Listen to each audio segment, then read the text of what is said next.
Hey, before you get those sanding tools fired up, please make sure that you're turning the air filter on. Now what that does is that turns on that guy up there. That keeps all the dust that's floating around the room, it sucks it up into there and keeps your lungs good.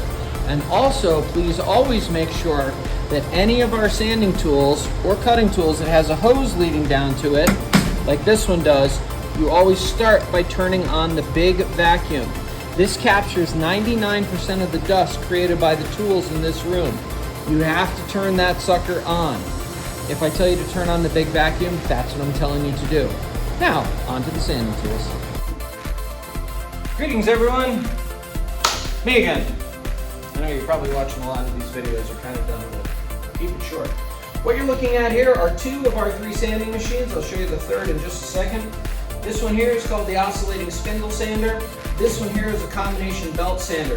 You've got a belt on this side of the tool that is going around and around and around vertically, and then you've got a sanding disc that is going around and around and around.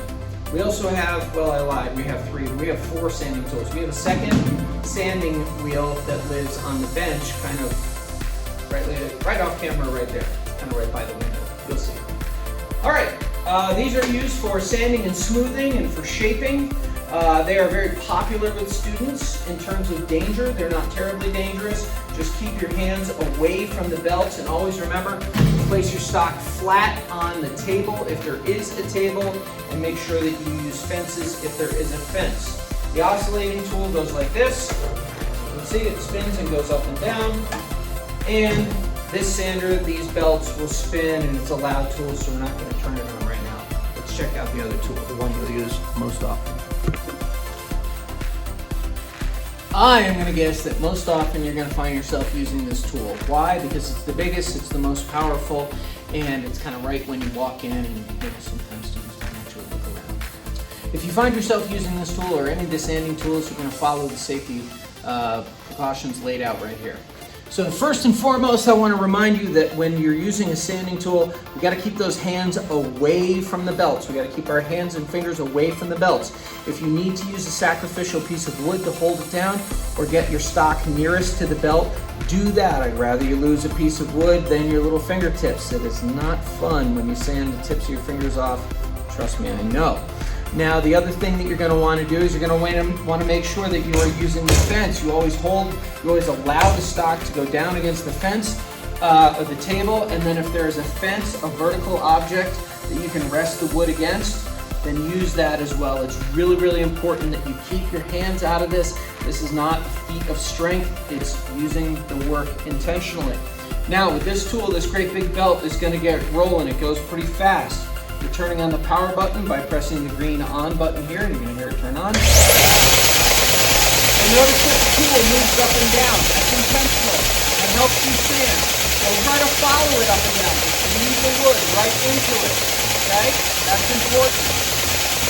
When you're done, turn it off. Allow the tool to fully stop before you step away from the tool. And as always, please clean up when you're done. If you find that a belt is fraying or ripped, or you have done some damage to it, please turn it off and come find me. I'll replace it. The belts do fall apart, and that's okay. I just don't want you to leave it in here so someone else can get hurt. And here's a reminder, please don't ever, for any reason, ever sand anything with metal in it.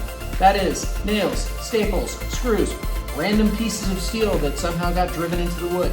Don't do that. The other thing I also want you not to do ever, for any reason, never ever, do not sand anything with hot glue. You cannot sand it. Hot glue gums this stuff up, and then I have to throw the belt away because I can't get the hot glue out of it. If you end up sanding anything with metal or hot glue in it, I'm going to be contacting your parents and saying, hey, listen, they intentionally misused the tool. You guys are going to buy me a new belt. You don't want to do that. So just don't sand any hot glue. Okay? Thank you very much. Otherwise, if the tool begins making any weird noises, contact me, and always clean up before you leave. Those are the sanding tools.